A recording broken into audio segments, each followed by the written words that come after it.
예수께서 떡 5개와 물고기 2마리를 가지사 하늘을 우러러 축사하시고 떡을 떼어 제자들에게 주어 사람들에게 나누어 주게 하시고 또 물고기 2마리도 모든 사람에게 나누심에 다 배불리 먹고 남은 떡 조각과 물고기를 12바구니에 차게 거두었으며 떡을 먹은 남자는 5,000명이었더라. 예수께서 즉시 제자들을 재촉하사 자기가 무리를 보내는 동안에 배 타고 앞서 건너편 벳세다로 가게 하시고 무리를 작별하신 후에 기도하러 산으로 가시니라. 저물매 배는 바다 가운데 있고 예수께서는 홀로 뭇에 계시다가 바람이 거스름으로 제자들이 힘겹게 노젓는 것을 보시고 밤 4경쯤에 바다 위로 걸어서 그들에게 오사 지나가려고 하심에 제자들이 그가 바다 위로 걸어오심을 보고 유령인가 하여 소리 지르니 그들이 다 예수를 보고 놀람이라. 이에 예수께서 곧 그들에게 말씀하여 이르시되 안심하라 내니 두려워하지 말라 하시고. 아멘. 아멘. 풍랑의 은혜라는 제목으로 하나님의 말씀 선포합니다. 풍랑의 은혜라는 제목으로 우리 하나님의 말씀 듣겠습니다. 네, 여러분 저를 보시죠. 네. 여러분 오늘 우리가 읽은 본문에는 2가지 정도의 사건이 기록되어 있는데 하나는 우리 주아도 알고 있는 오병이어 사건. 네, 이내가 알고 있지? 그래. 이내가 알면 다 아는 거야. 우리 주아와 이내가 알면 오병이어 사건이 기록되어 있고 이 오병이어 사건 직후에 제자들이 노를 저어 벳세다로 가는데 중간에 풍랑을 만나서 힘겹게 이 노를 저을 때 예수님이 제자들을 찾아오신 이 2가지 사건이 오늘 말씀에 연속해서 이제 기록이 되어 있는데 여러분 우리가 한번 생각을 해봤으면 좋겠어요. 예수님이 물고기 2마리, 보리떡 5개로 5,000명을 먹이셨을 때 무슨 일이 있었을까? 어떤 일이 있었을까? 사람들이요, 이 어마어마한 기적이죠. 이 어마어마한 기적을 보고 이 보리떡 5개, 물고기 2마리로 이 많은 사람들이 먹었던 이 일을 그 생생하게 그 현장에서 경험을 한 뒤에 놀라죠. 열광합니다. 예수님께. 그래서 요한복음을 찾아보면 어떻게 기록을 하냐면 무리들이 와서 자기를 억지로 붙들어 임금으로 삼으려는 줄 아시고 다시 혼자 산으로 떠나 가시니라. 그래요. 그러니까 오병이어 사건 이후에 왜 예수님이 산에 올라가셨는지 그 이유가 나오는 거죠. 여러분 사람들이 생각했어요. 야, 이런 분이라면 우리의 배고픔을 얼마든지 해결해 주실 수 있는 분이야. 이런 분이라면 우리의 필요를 채우고도 남을 분이야. 여러분 그런데 이렇게 생각하는 무리들을 향하여 예수님 뭐라고 그래요? 단호하게 말씀을 하세요. 너희가 나를 찾는 것은 표적을 본 까닭이 아니요 떡을 먹고 배부른 까닭이로다. 그러면서 뭐라고 하세요? 썩을 양식을 위하여 일하지 말고 영생하도록 있는 양식을 위하여 하라. 이 양식은 인자가 너희에게 주리니. 이 말을 듣자 또 사람들이 뭐라고 할까요? 그들이 이르되 주여 한 번 먹고 영생하는 그 양식이 있습니까? 그걸 주십시오. 그들이 이르되 주여 이 떡을 항상 우리에게 주소서. 야, 영생하는 양식이라고? 얼마나 굉장하겠습니까? 이 말 끝나기가 무섭게 얼른 주님께 그거 달라고, 그걸 우리에게 주어서 정말 배고프지 않고 영생하도록 해달라고. 여러분 그런데 문제가 뭐냐면 문제는 어떻게 이제 그 떡을 주시는가 하는 방법인데 여러분 예수님 무리들을 향하여 이렇게 말씀하세요. 나는 하늘에서 내려온 살아있는 떡이니 사람이 이 떡을 먹으면 영생하리라. 내가 줄 떡은 곧 세상의 생명을 위한 내 살이니라 하시니라. 여러분 이렇게 예수님이 이 영생하도록 있는 떡을 이 무리들에게 말씀을 하시자 여러분 이들이 예수님을 믿었을까요? 방금까지도 열광하며 이 예수님을 환호했던 이 무리들이 이 주님이 말씀하신 걸 듣고서 여러분 이들의 관심이 그 먹는 떡에서 예수님께로 이들의 관심이 옮겨갔을까요? 아니요. 사람들이 수근거려요. 자기가 하늘에서 내려온 떡이라 하심으로 유대인들이 예수에 대하여 수근거려 이르되 아니 이는 요셉의 아들 예수가 아니냐. 그 부모를 우리가 아는데 자기가 지금 어찌 하늘에서 내려왔다 하느냐. 또 서로 다투기까지 해요. 유대인들이 서로 다투어 이르되 이 사람이 어찌 능히 자기의 살을 우리에게 주어 먹게 하겠느냐. 심지어 제자들조차도 제자 중 여럿이 듣고 말하되 이 말씀은 어렵도다. 누가 들을 수 있느냐. 누가 귀로 못 듣느냐 이 말이 아니라 누가 듣고 그걸 깨닫고 이해하겠느냐 이 말이죠. 아무도 이해 못할 말씀을 우리 선생님께서 하신다라는 거예요. 여러분 그러니까 이게 뭐예요? 방금 기적을 경험했어요. 방금 기적을 보고 경험을 했지만 그 기적 안에 있는 표적, 그 기적이 가리키는 진짜 본질과 핵심을 아무도 못 보는 거예요. 여러분 그러니까 신기한 일, 대단한 일이라고 생각은 했겠죠. 당연히 그렇게 생각했겠죠. 하지만 그 신기하고 대단한 것이 정말 뭘 가리키고자 하는지에 대해서는 아무도 깨닫지 못하고 있는 거예요. 여러분 예수님의 마음이 어떠셨을까요? 이런 반응 앞에서 예수님 또한 너무나 안타까우셨고 답답하셨을 거예요. 충분히 그러겠다 싶으셨던 게 여러분 오늘 말씀 44절에서 45절을 보면 이 오병이어 사건이 끝난 직후에 이 마가복음에는 여러 정황들이 생략되어 있지만 오늘 말씀이 뭐라고 기록을 하냐면 이 오병이어 사건이 끝난 직후 예수께서 즉시 제자들을 재촉하사 자기가 무리들을 보내는 동안에 배 타고 앞서 건너편 벳세다로 가게 하시고 그러니까 예수님이 제자들에게 야 얘들아 너희들 빨리 저 건너편으로 건너가. 여기 있지 마. 얼른 가. 무리들을 보내는 동안에 제자들을 또한 재촉하시면서 예수님이 그러셨다라는 거예요. 그리고 무리를 작별하신 후에 당신은 기도하러 산으로 가시니라. 여러분 예수님이 오병이어 사건 이후 즉시 제자들을 재촉하셔서 배를 태워 건너편 벳세다로 가게 하세요. 또 그러니까 여러분 예수님이 제자들에게 얘들아 짐 싸라. 얼른 가라. 왜 그러셨겠습니까? 우리가 추측해 볼 수 있는 게 여러분 우리는 제자들의 반응 또한 어땠을지를 충분히 우리가 생각을 해볼 수 있을 것 같은데요. 사람들이 아니 자기 스승을 주님을 임금 삼으려 하는 것을 지금 보는 거예요. 와 예수님 이 사람들을 좀 보세요. 모두가 주님을 주목하기 시작합니다. 주님 이들을 좀 보세요. 이들이 예수님을 환호합니다. 제자들 또한 그런 무리들 군중들의 모습을 보면서 흥분하는 거죠. 자기가 모시는 스승이 사람들의 환호 속에 야 드디어 임금이 되신다? 제자들도 흥분할 만하지 않겠습니까? 여러분 그래서 예수님은 이런 제자들을 이런 무리들 가운데 따로 떨어뜨려 내시며 쫓아보내시듯 보내시는 거예요. 군중들과 서둘러 떼어 놓으시려 하는 의도가 오늘 이 말씀 가운데 보이는 거죠. 다분히 있는 거죠. 그리고 당신은 어떻게 하세요? 예수께서 즉시 제자들을 재촉하사 배를 태워 건너편 벳세다로 가게 하시고 당신은 기도하러 산으로 가시니라. 여러분 오늘 말씀의 정황이 이런 거예요. 성경이 자세하게 기록하지는 않지만요. 오병이어 사건이 일어났던 직후 예수님의 마음이 어떠셨을까? 여러분 우리는 이 말씀의 행간을 통해 유추해 볼 수 있는 거죠. 여러분 우리가 조금만 더 주님의 마음을 헤아려 보기 원하는데요. 예수님이 오병이어로 5,000명을 먹인 건요. 여러분들 다 아세요. 단순히 기적이 아니라 표적으로서 그들을 먹이신 거예요. 여러분 기적과 표적이 어떻게 다른가요? 좀 설명을 드리면요. 복음서가 모두 4권이 있습니다. 그 중에 마태, 마가, 누가 복음은 공통점이 그래도 많아요. 그래서 이 공통된 관점으로 기술했다. 그래서 우리는 이 마태, 마가, 누가 복음을 공관복음이다. 이렇게 우리가 부르죠.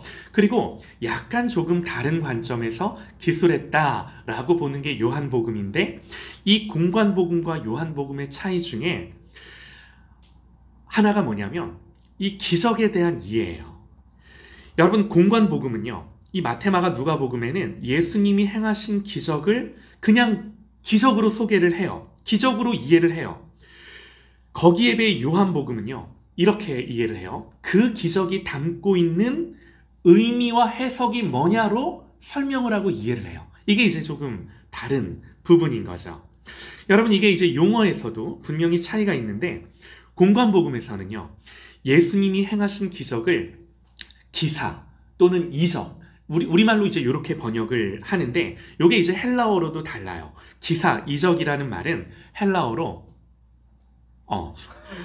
테라스라는 말을 번역을 한 건데, 그냥 정말 그야말로 대단한 일, 신기한 일, 깜짝 놀랄 만한 일, 요런 번역인 거예요.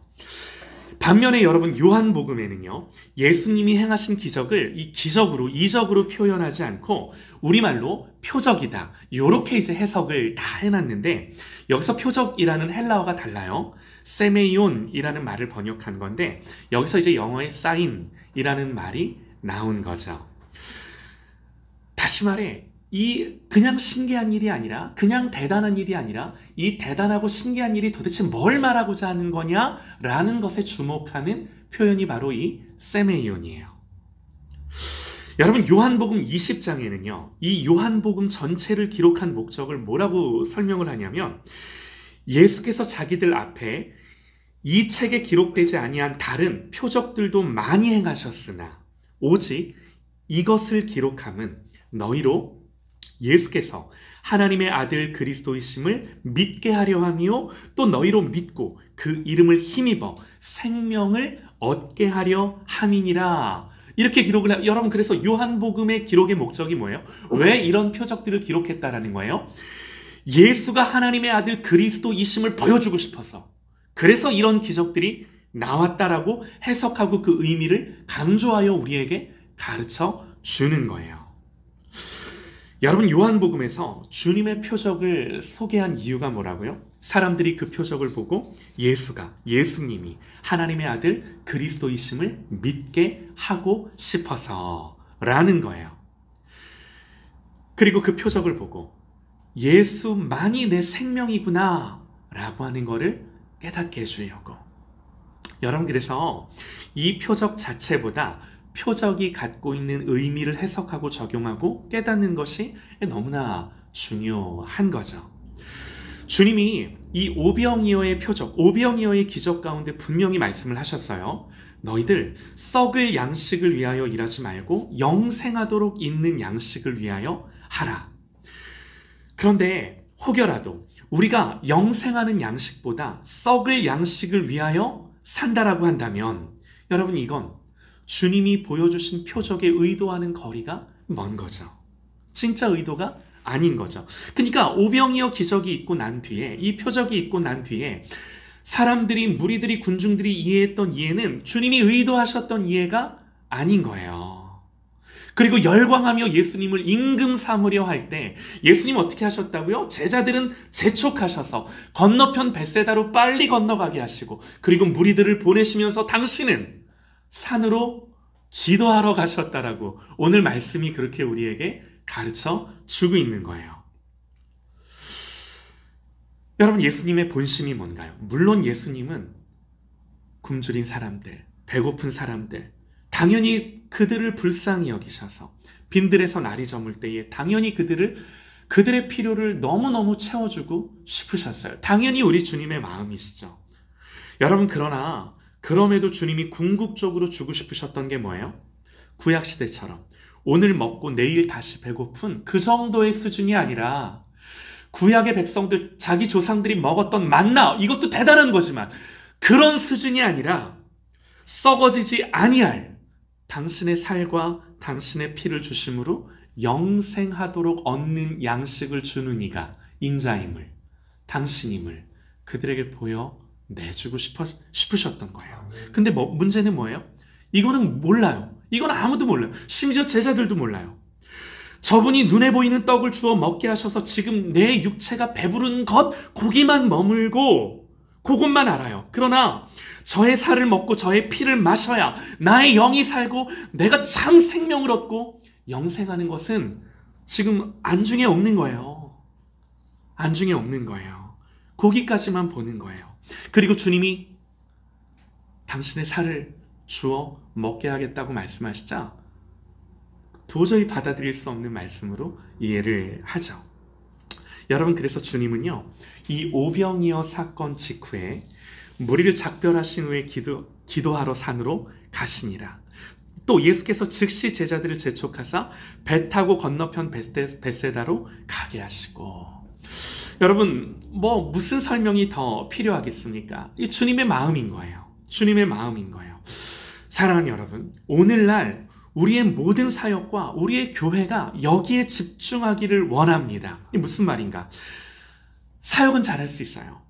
대단한 열매들이 맺히는 것처럼 볼 수 있어요. 오병이어 사건, 여러분 요즘 우리 교회가 5,000명만 먹입니까? 더 큰 일도 하죠. 더 큰 일도 하죠. 그러나 여러분, 오늘 우리가 주목하고 싶은 거는 주님이 왜 기도하러 산으로 가실 수밖에 없었는가? 그 대단한 기적 뒤에, 그 어마어마한 사역 뒤에 왜 주님은 다시 홀로 기도하러 산을 오르실 수밖에 없었는가? 주님도 무리들을 보내시고 제자들도 보내시고 아버지 앞에 기도할 것밖에는 없으셨던 주님. 이게 오늘 주님의 모습임을 우리가 말씀을 통해 보는 거예요. 사랑하는 여러분, 우리의 모든 삶에 때로는 성취와 성공이라 여겨지는 것들 뒤에, 우리의 큰 사역과 열매 뒤에 반드시 이런 주님의 모습을 쫓아가는 저와 여러분들 되시기를 소망합니다. 아멘이에요. 자, 이런 거예요.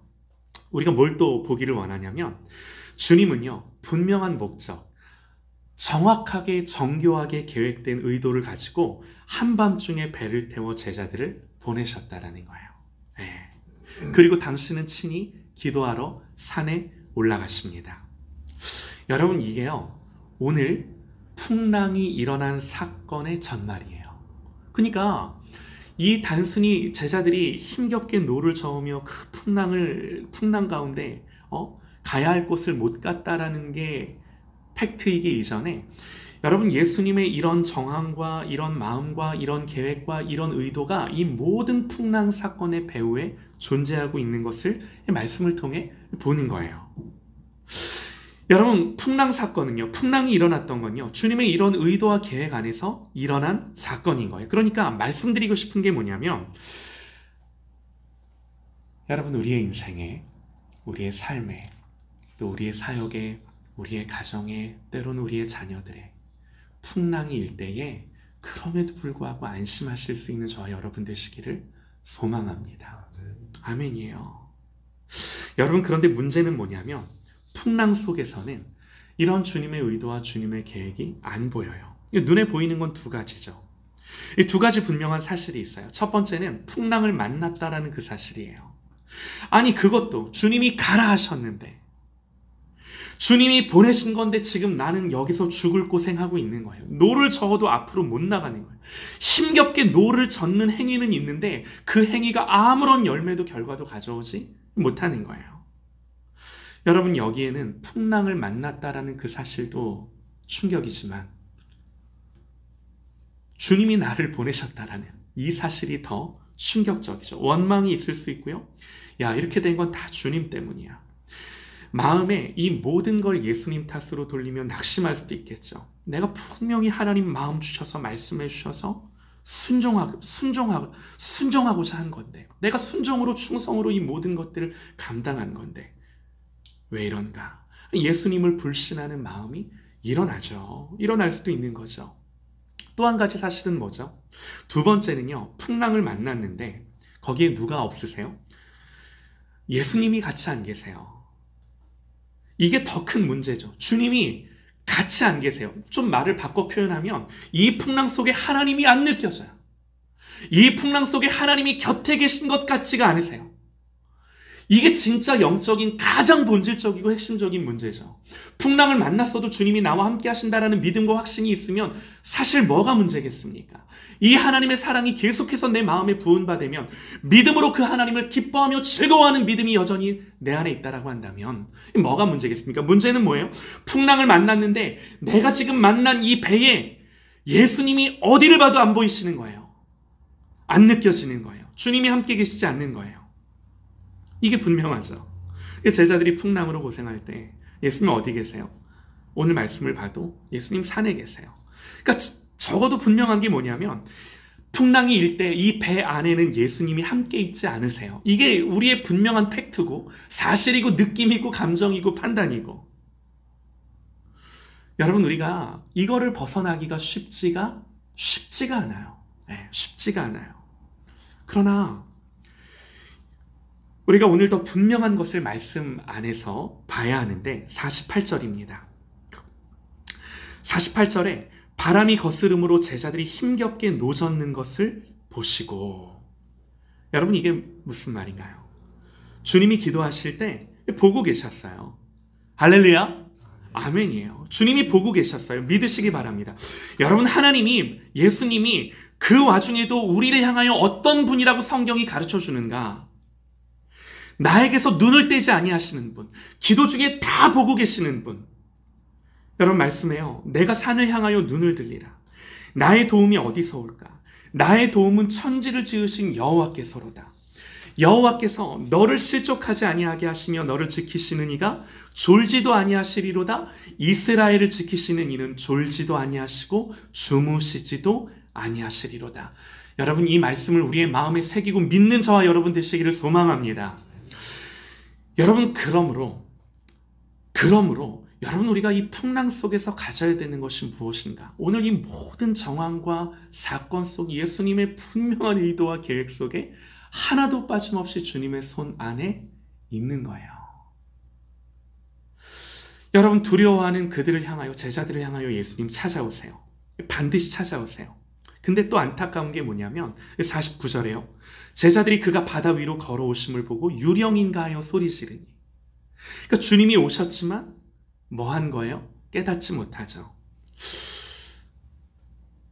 여러분, 엠마오로 가는 길에서 두 제자에게 예수님이 찾아오셨지만 깨닫지 못한 것처럼, 또 오늘 이 풍랑이 있는 캄캄한 밤에 분명히 예수님이 찾아오셨지만 제자들이 처음에 깨닫지 못한 것처럼, 여러분, 이게 뭐예요? 여러분, 분명히 우리의 삶 가운데도 예수님이, 성령님이 찾아오시지만 여러분, 내 옆에 계신 것을 보지 못할 때가 있다라고 성경이 가르쳐 주는 거죠. 여러분, 이들이 왜 두려워하며 깨닫지 못했는가? 성경 이렇게 말합니다. 이는 그들이 그 떡 떼시던 일을 깨닫지 못하고 도리어 그 마음이 둔하여졌음이로라. 내 마음이 둔해짐으로 나와 함께 하시고 여전히 나를 붙드시는 주님을 보지 못하는 거죠. 여러분, 이게 우리의 모습일 때가 많은 것을 봅니다. 그러나 오늘 말씀이 가르쳐주는 주님이 어떤 분인가? 이게 중요해요. 내 판단, 내 감정, 내 마음이 중요한 것이 아니라 성경이 가르쳐주는 예수님이 누구시기에 우리의 판단, 우리의 감정이 어디를 기초로, 뭘 기준으로 일어나야 하는지. 여러분, 이게 너무나 중요한데 오늘 말씀을 보니 예수님은 이 풍랑 속에 모든 것들을 의도하시며 계획하시며 붙드시며 의도와 계획을 가지고 시작하셨을 뿐만 아니라 제자들을 보내시고 나서 기도하러 산에 올라가셨는데, 우리 생각에는 아니, 주님이 중보하시고 기도하시면 내 인생에 풍랑이 안 일어나야 되는데, 이게 아니라 내 삶에 여전히 풍랑이 있음에도 있는데 여러분, 기도하시는 주님이 그 모든 것들을 불꽃 같은 눈동자로 바라보고 지켜보고 계시며 우리에게 풍랑을 허락하실진데 그 풍랑 속에서 하나님이 누구신지를 더 깊이 있게 만나는 것으로 우리들을 역사하시며 인도하시고자 이 모든 것들을 당신의 손에서, 당신의 눈에서 떼지 않고 바라보시며 지켜보시는 하나님이신 것을 우리가 말씀 중에 보는 거예요. 예수님 이런 분인 거예요. 여러분, 그래서 주님이 찾아오셨음에도 불구하고 다시 한번 우리는 깨닫지 못할 때 예수님 말씀하세요. 안심하라, 내니 두려워 말라 하시니라. 그리고 51절에 여러분, 우리가 이 말씀을 마음에 새기기 원하는데요. 배에 올라 그들에게 가시니 바람이 그치는지라. 주님이 배에 올라 그들에게 가시니 바람이 그치는지라. 여러분, 우리의 갈망이 뭐여야 하나요?